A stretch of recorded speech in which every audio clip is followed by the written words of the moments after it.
What's going on, everyone? Jeremy here from the quartering video number 4, and we'll probably do a live stream later. Working hard to keep you entertained while, well, literally nothing else is going on. Now, I've had an interest in what exactly everybody staying in would do to the television ratings. In particular, the shows that are awful, terrible. Batwoman, Supergirl, A Little Late with Lilly Singh. Will people literally being held captive help their ratings? Let's actually take a look, because there's some interesting storylines going on right now. I actually saw this article published last week, and it was pretty interesting as it kind of put everything together along the lines of, why A Little Late with Lilly Singh might be failing. It says, will A Little Late with Lilly Singh fall short after just one season? The YouTuber and television personality could be paving the way for queer women of color, but her repetitive and stereotypical jokes might be too problematic. Yikes. A Little Late with Lilly Singh marked history as the first late-night show on network television hosted by a woman in the last 3 decades. Although Singh is not the first woman of color to host a late-night show, she's the first bi one to do so. None of these things matter. However, Singh's achievement is overshadowed by the negative reviews from audiences. Critics saying at the beginning that the show was the beginning of the release of A Little Late with Lilly Singh has promising future, but viewers gave it an unfortunate 19% on Rotten Tomatoes. The first episode of the show was highlighted by Singh's original rap, the opening song heavily emphasizing on she not being a white man, breaking the standard of late night. Lilly Singh also expressed that her show will provide a different point of view, specifically based on her personal experiences as a woman. The introductory rap perhaps was a statement of what the program will offer to late-night viewers. It's certainly a new kind of delivery. It wasn't as an exhaustive monologue. Sadly, some people weren't too happy about it.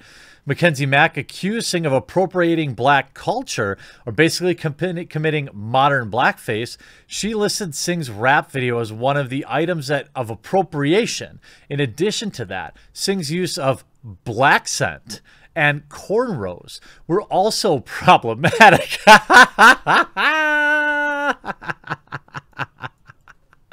Oh, they always eat each other.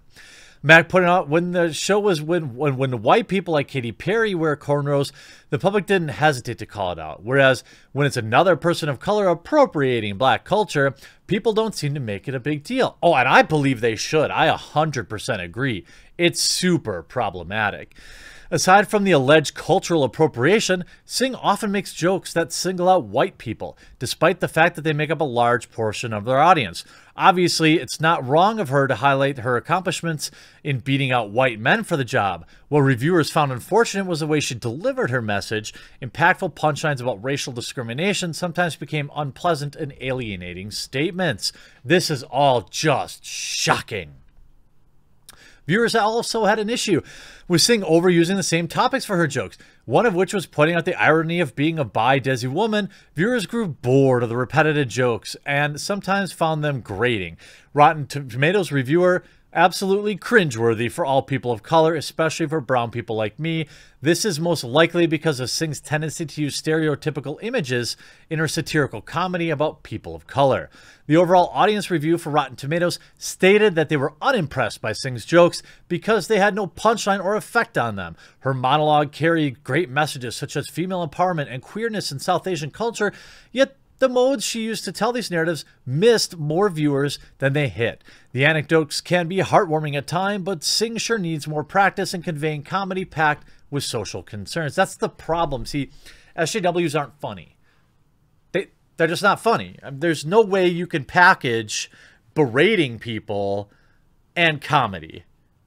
I mean, you can poke fun as long as it's evenly spread across everything.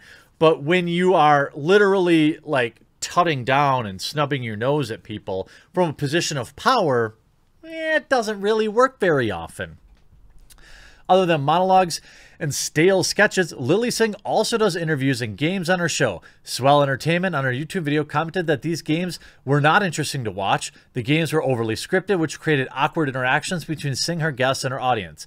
Swell Entertainment also described how the audience members were told to laugh and clap. Now, not much of this is new.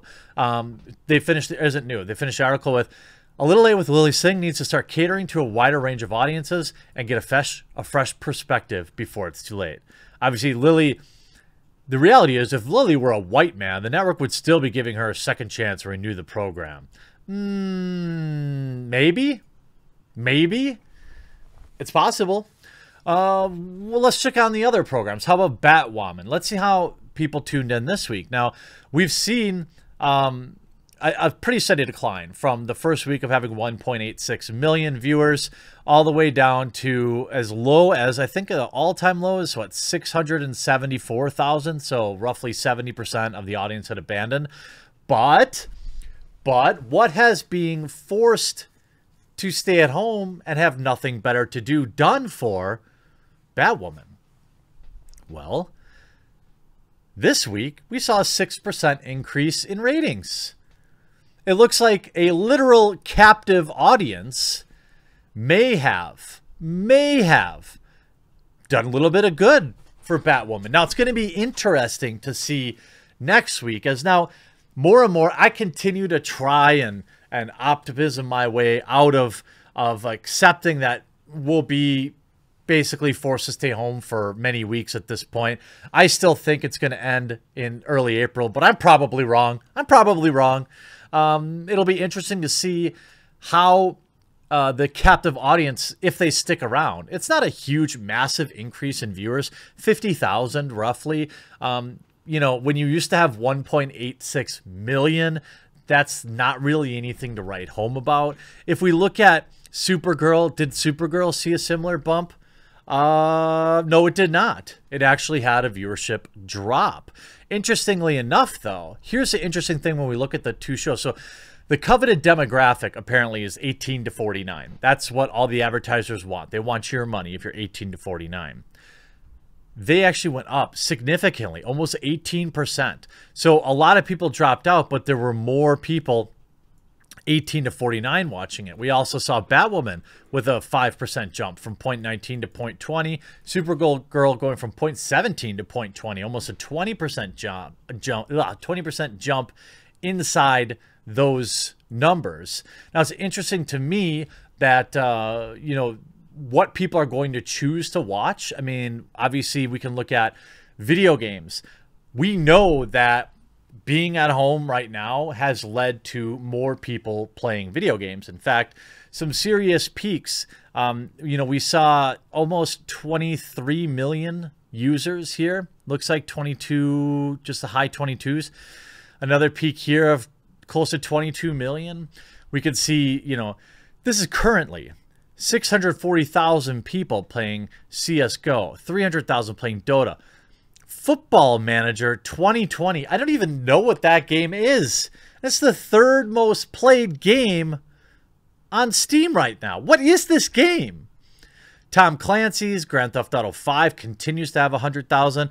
And we can get down to the bottom, closer to the bottom of the list. You can see new game Doom Eternal in here. I mean, it's interesting to see how people are choosing to spend their time staying in. Now, will they continue to tune in and watch some of these terrible shows? It's hard to say. Look, I want all of you. I'm going to finish this message with just a message of hope.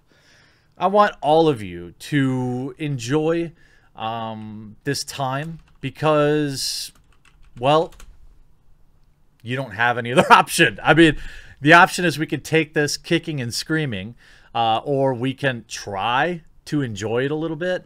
I don't think you should watch terrible TV regardless of that because, well, it's going to send the wrong message. Viewership all across the world is probably up in terms of television, video games, streaming services. But try to, if you can, have some balance. Books are still a thing. Digital or physical. You can read a book. You can use this time to organize your Magic the Gathering cards, organize your spice rack, cupboard. I find that as somebody who has a lot of anxiety, accomplishing things is good for the mind, even if they're small. I have organized off the corner there. I've got my retro kind of game collection. Went through and organized that today, and that felt good. It gave me a sense of accomplishment. So don't spend this whole time sitting in front of the TV wishing you could go out.